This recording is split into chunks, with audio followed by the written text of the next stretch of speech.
It was a heartbreaking and a deadly moment.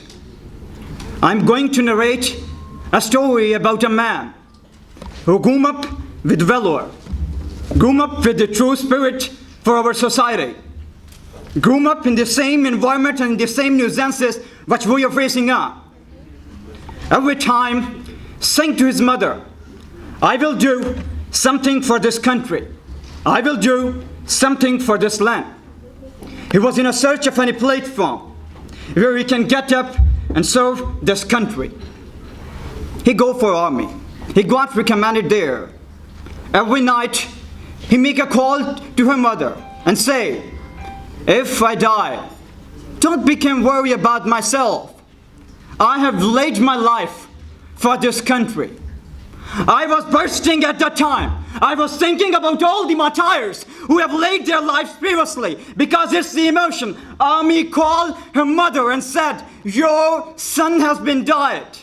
I was again bursting because he laid his life so there should be no more orphan any in this society. He make his son orphan. He left one widow behind, that there should be no more widow inside our society, and there should be no more man killed and wanted in this society. He laid his life for the dignity of us. Before he was getting into, he said to his partner that if I died, again said to my mother, I've laid my life for the dignity of those who are in the prosperous or who are in the troubled past. What is a martyr?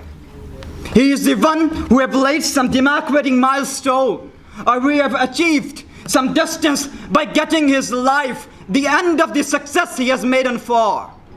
And I pay a tribute to the martyrs of 1961 war. I pay a tribute to the martyrs of 1971 war. I pay a tribute to all the martyrs who have sacrificed their life for this country and sacrificed their life for us, for our survival. They have laid their life for us. It can be from the democratic milestone.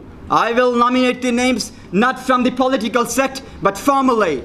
Benazir Bhutto, Liaquat Ali Khan, Maryam Mukhtar, and it's all about. I salute to those all the martyrs who have laid their life for this country, and I will say to you for pay a tribute to them. Thanks a lot for your patience.